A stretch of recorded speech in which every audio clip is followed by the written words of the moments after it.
Hello friends, welcome to our Sayali fashion designer channel आणि मी आहे सायली. तर तुम्हा सगळ्यांचं आपल्या आजच्या नवीन अशा छानशा व्हिडिओमध्ये मी मनापासून खूप खूप स्वागत करते. तर कसे आहात तुम्ही? नक्कीच मस्त आणि मजेत असणार आहात. आणि आज खरं तर मी तुमच्यासोबत खूप सुंदर अशी ब्लाऊज डिझाईन शेअर करणार आहे. ॲक्च्युली बऱ्याचदा आपल्याला साडीनुसार डिझाईन कशी बनवावी किंवा वेगळ्या डिझाईनची आयडिया हवी असते, तर अशा वेळेस डिझाईन कशी बनवावी हे सुचत नाही. तर आज मी तुमच्यासोबत खरं तर खूप सुंदर अशी ब्लाऊज डिझाईन शेअर करणार आहे. आणि सगळ्यात महत्त्वाचं म्हणजे आज मी तुम्हाला या डिझाईनची संपूर्ण कटिंग आणि स्टिचिंग अतिशय सावकाश स्टेप बाय स्टेप आणि खूप काही महत्त्वाच्या फिनिशिंगच्या टिप्स अँड ट्रिक्स सहित सांगण्याचा प्रयत्न करणार आहे, जेणेकरून तुम्हाला आपला आजचा हा व्हिडिओ बघून अशी छानशी ट्रेंडिंग ब्लाऊज डिझाईन बनवणं खूपच सोपं जाईल. त्याबरोबर जेवढं शक्य आहे तेवढं सोप्या पद्धतीने सुद्धा सांगण्याचा प्रयत्न करेल. ठीक आहे, सो चला मग वेळ न घालवता आपण आपल्या आजच्या छानशा व्हिडिओला सुरुवात करूयात. आणि हा व्हिडिओ तुम्ही स्किप न करता पूर्ण नक्की बघा, जेणेकरून तुम्हाला आपला आजचा हा व्हिडिओ बघून अशी छानशी ब्लाऊज डिझाईन बनवणं खूपच सोपं जाईल. ठीक आहे, सो चला मग आता आपण स्टार्ट करूयात. तर हे बघा, इथे तुम्ही बघू शकतात की हा आहे ब्लाऊज पीस. छान असा ब्रॉकेट टाइप ब्लाऊज पीस आहे. आणि बऱ्याचदा आपल्याला असा जर ब्लाऊज पीस असेल तर त्याची कटिंग किंवा डिझाईन वगैरे कशी बनवावी ऍक्च्युली हे सुचतच नाही. सो यावर आज आपण खूप सुंदर अशी पानगळ्यावरची डिझाईन बनवणार आहोत. तर इथे बघू शकतात की अस्तर आणि मेन फॅब्रिक असं दोन्हींची खरं तर आपण इथे कटिंग करून घेतलेली आहे. आणि सगळ्यात आधी आता मी तुम्हाला याचं मेजरमेंट कसं आहे ते सांगते, म्हणजे तुम्हाला तुमच्या मापानुसार या डिझाईनसाठी कशा पद्धतीने कटिंग स्टिचिंग करावी तर हे सहजच लक्षात येईल. तर बघा, मग इथे ब्लाऊजची उंची होती 12.5, 1 इंच मार्जिन, असं टोटल आपण 13.5 ला मार्किंग केली. त्यानंतर 5.5 इंच आपण इथे शोल्डर टाकलेला आहे आणि 2.5 इंचची गळारुंदी. एवढंच नाही तर याचा जो काही मुंडा आहे तर तो सुद्धा आपण इथे घेतलेला आहे 5.5 इंचाचा. आणि 1.5 ला मार्किंग करून बॅक साईडच्या मुंड्याचा शेप सुद्धा दिलेला आहे. आणि इथून घेतलेला आहे छातीचा चौथा भाग अधिक 1.5 इंच मार्जिन. तर 7.5 अधिक 1.5 असं टोटल 9 ला मार्किंग करून हा बॅक पार्ट आपण इथे कटिंग करून घेतलेला आहे. सो सगळ्यात आधी आता गळ्याची जी काही मार्किंग आहे तर ती आपल्याला अस्तरच्या बॅक पार्टवर करायची आहे. तर ती आपण इथे करून घेऊयात. सो बघा, मग 2.5 इंच गळा रुंदीची ऑलरेडी आपण वरच्या साईडला मार्किंग केलेली आहे. तर इथून खाली आता आपला जेवढा गळा असेल त्याची मार्किंग करायची. तर जेवढा गळा असेल त्यामध्ये अर्धा इंच मार्जिन ऍड करायचं. तर इथे टोटल असं मी 10 इंचाला मार्किंग केली. पुन्हा 2.5 इंच गळा रुंदीची आडवी एक मार्किंग करून घेतलेली आहे. आणि यानंतर आता पट्टीच्या सहाय्याने खरं तर आता आपल्याला इथे बॉक्स ड्रॉ करून घ्यायचा आहे. तर ही आपली बेसिक स्टेप आहे. आपला गळा कुठलाही असो, सगळ्यात आधी ह्या पद्धतीने आपल्याला हा बॉक्स इथे ड्रॉप करूनच घ्यावा लागतो. आणि आता आपण इथे गळ्याची मार्किंग करणार आहोत. तर मी म्हटल्याप्रमाणे आता आपल्याला इथे पानगळ्यावर डिझाईन बनवायची आहे. सो पानगळ्याचे मी इथे मार्किंग करते. तर हा जो काही पानगळा आहे तर हा जेवढा शक्य आहे तेवढा आपल्याला इथे डीप घ्यायचा आहे बघा.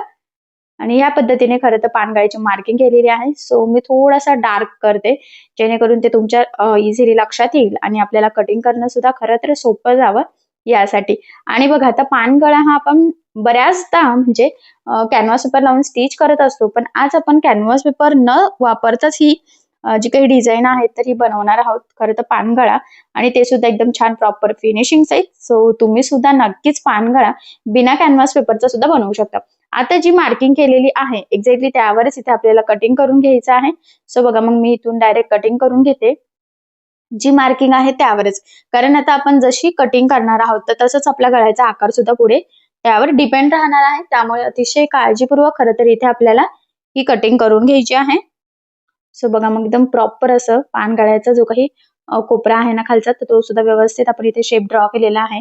आणि परफेक्ट अशी पानगळ्याची आपली इथे खरं तर मार्किंग आणि कटिंग दोन्ही पण झालेलं आहे. सो आता आपल्याला इथे स्टिचिंगला सुरुवात करायचं आहे. तर सगळ्यात आधी आता आपल्याला इथे अस्तर आणि मेन फॅब्रिक एकमेकाला जोडून घ्यायचं आहे. सो आता मग आपण ते जोडायला इथे सुरुवात करूयात. तर बघा, मग आता सगळ्यात आधी आपल्याला आपला जो काही ब्लाऊजचा बॅक पार्ट आहे तर तो सरळ ठेवायचा आहे. त्यानंतर आपण कटिंग केलेला अस्तरचा पार्ट ठेवला. सेंटरला एक पिन आणि दोन्ही साईडच्या शोल्डरला एक एक अशा टोटल 3 पिना लावून घ्यायच्या. गळारुंदी एकदा चेक करायची बरोबर आहे की नाही, जेणेकरून आपली गळारुंदी स्प्रेड व्हायला पण नको आणि आपला जो काही शोल्डर उतरण्याचा प्रॉब्लेम आहे तर तो यायला नको यासाठी. आणि सगळ्यात आधी आता गळ्याच्या साईडने साधारणतः 1/2 इंच एवढं मार्जिन ठेवत खरं तर इथे आपल्याला टीप मारून घ्यायची आहे. बरोबर एकसारखंच मार्जिन पकडायचं आहे. कारण आता आपण जसं मार्जिन ठेवून टीप मारणार आहोत तसाच आपला गळ्याचा शेप इथे येणार आहे. त्यामुळे अतिशय काळजीपूर्वक आणि सावकाश खरं तर इथे आपल्याला गळ्याच्या साईडने ही टीप मारून घ्यायची आहे. बघू शकता एकदम छान परफेक्ट टीप मारलेली आहे. त्यानंतर कंटिन्यू लगेचच आपण इथे आता कमरेच्या साईडला सुद्धा टीप मारून घेऊयात. तर कमरेच्या साईडने साधारणतः अर्धा इंच एवढं मार्जिन आपल्याला पकडायचं आहे. आणि खरं तर या स्टेपमुळे काय होतं की गळा आणि कमरेचा पार्ट दोन्ही आपल्या सोबतच फिनिशिंग सहित रेडी होतं. गळापट्टी किंवा कमरपट्टी लावण्याची गरज पडत नाही. सो गळ्याच्या मध्ये आणि कमरेच्या मध्ये जे काही एक्स्ट्राचा मेन फॅब्रिक म्हणजे ब्लाऊजचा कपडा होता तर तो आपण इथे खरं तर कटिंग करून घेतलेला आहे. आणि यानंतर आता गळ्याला द्यायचे आहे आपल्याला छोटे छोटे कट्स, जेणेकरून ज्यावेळेस आपण हा गळा किंवा हा पार्ट सरळ करू तर तो प्रॉपर फिनिशिंग सहित सरळ व्हावा आणि गळ्याचा शेप आपल्याला जसा हवा आहे तसाच यावा. खरं तर त्यासाठी ही स्टेप मोस्ट इम्पॉर्टंट आहे. आणि मग ह्या पद्धतीने आपण हा पार्ट खरं तर सरळ करून घेतलेला आहे. तर तो व्यवस्थित सेट करायचा आहे गळ्याच्या साईडने आणि कमरेच्या साईडने सुद्धा. आणि आता कमरेत सगळ्यात आधी आपल्याला गळ्याच्या साईडने द्यायची आहे दाबटीप. तर बघा मग आता इथे दाबटीप देताना काळजी घ्यायची आहे की जो काही आपला आतला अस्तरचा कपडा आहे तर तो वरती दिसणार नाही, जेणेकरून आपली गळ्याची फिनिशिंग बिघडायला नको. सो फिनिशिंग साठीची ही खूप महत्वाची टीप आहे, तर ही तुम्ही आवर्जून फॉलो करायची आहे. आणि बघा मग प्रॉपर फिनिशिंग सहित करते इथे गळा आपला रेडी झालेला आहे. सेम ह्याच पद्धतीने आता आपण कमरेच्या साईडला सुद्धा दाबटीप देऊन घेऊयात. आणि इथे सुद्धा आतला अस्तरचा कपडा वरती दिसणार नाही याची आपल्याला काळजी घ्यायची आहे. आणि तुमच्या इथे लक्षात येईल की खरं तर गळा आणि कमरेचा पार्ट दोन्ही आपल्या इथे छान प्रॉपर फिनिशिंग सहित रेडी झालेला आहे. त्यानंतर आता अस्तर आणि मेन फॅब्रिक आपल्याला कडेकडेने जोडून घ्यायचं आहे. हे जोडताना जेवढं शक्य आहे तेवढं कमीत कमी मार्जिन पकडायचं आहे, कारण कॅल्क्युलेट करताना आपण हे मार्जिन कुठेही ऍड केलेलं नसतं. त्याचबरोबर जोडताना कुठे तिरकं जाणार नाही, गोळा होणार नाही याची सुद्धा काळजी घ्यायची. आणि एक्स्ट्राचं कट करून परफेक्ट मापाचा बॅक पार्ट आपल्याला इथे रेडी करायचा आहे. कारण तुम्हाला सगळ्यांनाच माहित आहे अस्तरवर आपण परफेक्ट कटिंग करतो, पण ब्लाऊज पीसचा कपडा आपण थोडासा एक्स्ट्राचा मार्जिन ठेवून कट करत असतो. त्यामुळे मग हे परफेक्ट बॅक पार्ट रेडी करायचा पुढची डिझाईन बनवण्याच्या आधी. सो बघा मग एवढा पार्ट रेडी झालेला आहे. सेंटरला एक मी मार्किंग करून घेते. आणि त्यानंतर बघा आता ब्लाऊज पीसचा एवढा कपडा घेतलेला आहे तर मी तो उलटा केलेला आहे आणि इथे एक टीप मारून घेते सिंपल अशी. स्टार्टिंगला एंडिंगला डबल टीप देऊन लॉक करायचं, जेणेकरून तिथून शिलाई निघणार नाही. आणि बघा ही पट्टी मी इथे सरळ करून घेतलेली आहे. खरं तर जो जॉईंट पॉइंट आहे तर तो बरोबर सेंटरला घ्यायचा आहे. याचं सुद्धा सेंटर पॉइंटची एक मार्किंग करून घ्यायची. आणि ह्या पद्धतीने छोटे छोटे प्लेट्स टाकत इथे आपल्याला एक टीप मारून घ्यायची आहे. खरं तर तुम्ही हे सुई धाग्याने सुद्धा सरळ करू शकतात, बट मला असं वाटतं की मशीनवर सुद्धा ते पॅक इझिली होऊ शकतं. सो खास त्यासाठी इथे मग मी मशीनने इथे 2-3 वेळेस टीप टाकून व्यवस्थित पॅक करून घेतलेला आहे. ठीक आहे. खरं तर आपल्याला इथे छान असा मोठासा बो म्हणजे थोड्या वेगळ्या पद्धतीचा बो रेडी करायचा आहे खरं तर. आणि एवढा पार्ट त्यासाठीच आपल्या इथे रेडी झालेला आहे. आता हे मी सध्या साईडला ठेवते आणि त्यानंतर आता इथे छोटंसं गोल्डन नॉट घेणार आहे. खरं तर आपल्याला मी तुम्हाला सांगत असते की ब्लाऊजला किती लागत असतं, पण हे जे आहे तर हे आपण आता हे जे काही बो आहे ना तर त्यासाठी यूज करणार आहोत, त्यामुळे अगदी कमी आपल्याला ते लागणार आहे. तुम्ही मॅचिंग सुद्धा इथे यूज करू शकतात. तर बघा मी एकदम म्हणजे अंदाजेच कट केलेला आहे खरं तर. आणि गळ्याच्या मधला जो काही कपडा होता तर तो इथे घेतलेला आहे. आणि चौकोनमध्ये खरं तर आपल्याला हे 2 पार्ट्स इथे रेडी करून घ्यायचे आहे. आणि खरं तर गळ्याचा मधलाच पार्ट कधी पण यूज करायचा, म्हणजे तो असा पण वेस्ट जातो तर तो यूज होईल. आणि या पद्धतीने फोल्ड करून सिंपल खरं तर आपल्याला इथे फॅब्रिकचे लटकन बनवायचे आहे. हे बघा पद्धत खरं तर खूप सोपी आहे आणि खरं तर हे लटकन सुद्धा खूप सुंदर दिसतात. सो अशा पद्धतीचे झटपट असे लटकन तुम्ही सुद्धा नक्कीच रेडी करू शकतात. आता बघा हे जे काही एक्स्ट्रा होतं किंचितचं खरं तर ते मी कट केलं. आणि आता हे दोन्ही पण सोबतच इथे मी कट म्हणजे सरळ करून घेते. आणि अजून इम्पॉर्टंट एक पॉइंट आहे तो म्हणजे इथे तुम्हाला जर रेडीमेड लटकन लावायचे असेल तर तुम्ही रेडीमेड सुद्धा लावू शकतात, किंवा तुम्हाला असे फॅब्रिकचं बनवायचे असेल तर ते सुद्धा तुम्ही बनवू शकतात. सिल्क थ्रेडच्या सुद्धा आता सध्या ट्रेंड चालू आहे तर ते सुद्धा रेडी करू शकतात. आणि बघा ते ह्या पद्धतीने फोल्ड करून आता आपल्याला त्यात टाकायचं आहे. आणि हे एकदम प्रॉपर असे यामध्ये पॅक सुद्धा झालेले आहे. आता हे पॅक झाल्यानंतर आता आपण इथे गाठ टाकून फुल रेडी करून घेणार आहोत. हे बघा आधी अटकून घ्यायचं मी जसं सांगितलं तसं. त्यानंतर एक गाठ द्यायची आहे आणि छोटंसं बघा इथे या पद्धतीचं किंचितसे आपण फुल रेडी करून घेतलेलं आहे. सो बघा किती सुंदर छान असं आपलं इथे हे बो रेडी झालेला आहे. नॉट लटकन यामुळे तर खरं तर त्या बोला अजून सुंदर असं लुक सुद्धा आलेला आहे. आणि आता आपण हे रेडी केलेलं बो इथे लावून घेऊया म्हणजे बॅक पार्टला. खरं तर बघा मग टेपच्या साहाय्याने दोन्ही साईडने व्यवस्थित मोजून घ्यायचं आहे, जेणेकरून ते व्यवस्थित एकाच लेवलमध्ये लागलं जावं. बऱ्याचदा ते गडबडीमध्ये तिरकं सुद्धा होऊ शकतं, सो तसं होऊ देऊ नका. आणि आता आपण हे टीप मारून जोडून घेणार आहोत. सो महत्वाचं म्हणजे स्टार्टिंगला व्यवस्थित डबल टीप देऊन लॉक करायचं आहे आणि मग संपूर्ण आपण इथे टीप मारून घेऊयात. आणि इथे शेवटी सुद्धा आपल्याला डबल टीप देऊन लॉक करायचं आहे, जेणेकरून घातल्यानंतर ते किती पण ताणलं गेलं म्हणजे ब्लाऊज घातल्यानंतर तरी सुद्धा ते स्प्रेड व्हायला नको, तिथून शिलाई वगैरे जास्त निघायला नको खरं तर यासाठी. आणि त्यामुळे खरं तर पानगळा आपण बघा मधला गॅप जो आहे आता जिथे बोलावतोय तिथे बऱ्यापैकी डीप सुद्धा घेतला होता. आणि आता इथे सुद्धा डबल टीप द्यायची आहे सुरुवातीला आणि शेवटी. आणि बरोबर आपण आता इथे हे बो लावून घेतलेला आहे. ठीक आहे. सो बघा एकदम व्यवस्थित सेंटरला तो लागला गेलेला आहे खरं तर. आणि आता इथे आपल्याला लेस लावायची आहे. सो त्याआधी आपण इथे बॅक साईडला टक्स टाकून घेऊयात. तर बघा सेंटर पासून 4ला मार्किंग केलेली आहे कारण ही छोटी साईज आहे. आणि उभं सुद्धा आपण 3च इंच घेतलेला आहे कारण की गळा भरपूर सारा डीप आहे. आणि अर्धा इंच तर नेहमीप्रमाणे साईडने सुद्धा घेतलेला आहे. सो आता जी मार्किंग केलेली आहे त्यावर या पद्धतीने फोल्ड करत तिरका टक्स टाकूयात.